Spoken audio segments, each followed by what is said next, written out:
Hello, I'm James Cridland, the radio futurologist, and this is Radioland, my international trends newsletter for August the 10th, 2025. Multiplatform Christian O'Connell, coming soon across Australia.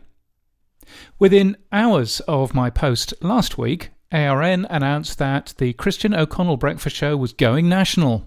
The show will be on FM in Sydney and, surprise, Gold will additionally broadcast on DAB+ and online in Brisbane, Adelaide and Perth.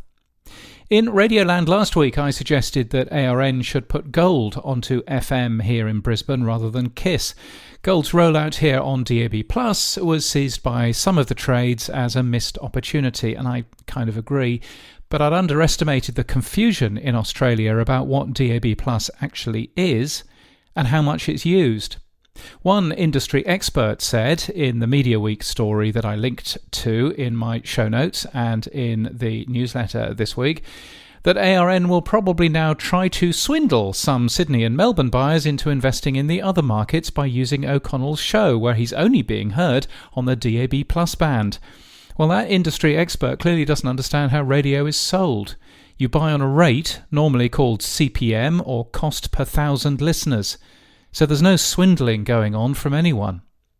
Another highly experienced industry expert I've spoken to this week said, disparaging DAB+, that you can be guaranteed that a Gen X or Boomer has no plans in changing a breakfast listening habit for a platform they're barely even aware of. So is that true? Is it true that DAB+ is not listened to and that people are barely aware of it?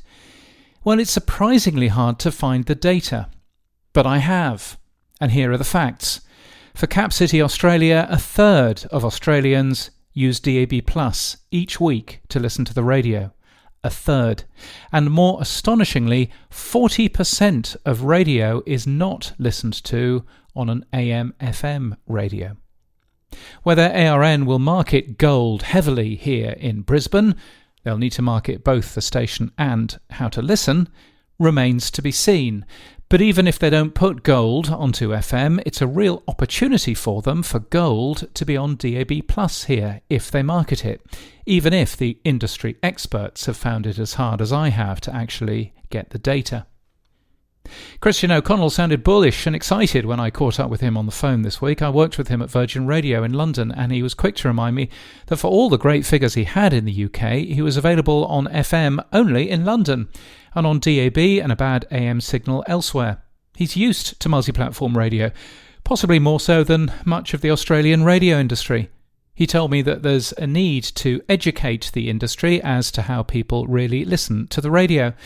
As to whether people only want local radio, he pointed out a rather hypocritical message from many of the, yes them again, industry experts. We're told that people want radio to be local, but we're also told how brilliant Hamish and Andy were.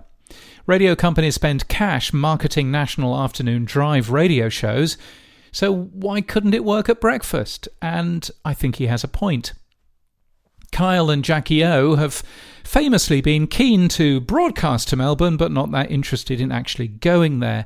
Christian, though, is prepared to put in the work to gain a Sydney audience. He told me that he'll spend time in Sydney as well as in Melbourne, not that you'll always hear that on the air, though, and he'll be coming to other parts of Australia too. And he sounded excited to be working with advertisers again, something that it sounded as though he's missed since his time in the UK. There's a limit to how close you can be to advertisers if you're only a local show, but he enjoyed spending time with national brands when in the UK and sounds keen to do so here. And yes, that does mean that he'll spend time in Brisbane, Perth and Adelaide as well. There are a variety of large brands based outside Melbourne and Sydney. As to whether he'll be welcomed in a different city, well, he told me about the text messages he had coming into the studio when Kyle and Jackie O were announced in Melbourne. "We don't like people coming into this city," said one listener.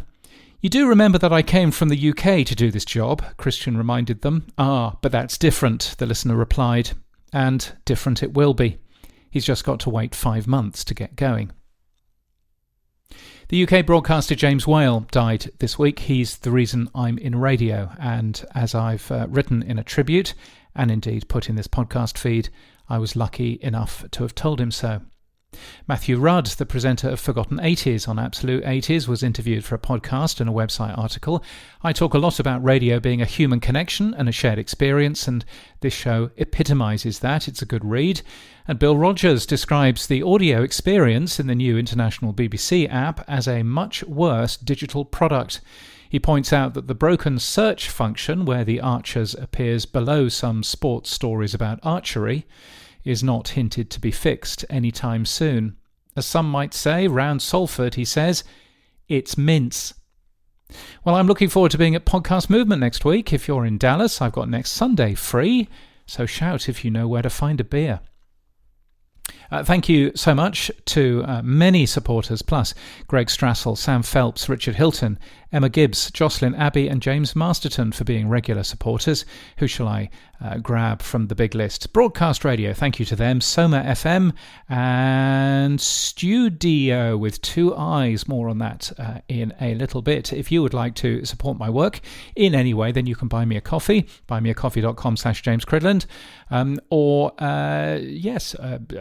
follow me there. I'm on Blue Sky as well and on Mastodon. And my website has more details about who I am and what I do and whether I can help you further. That's at james.cridland.net. And until next time, keep listening.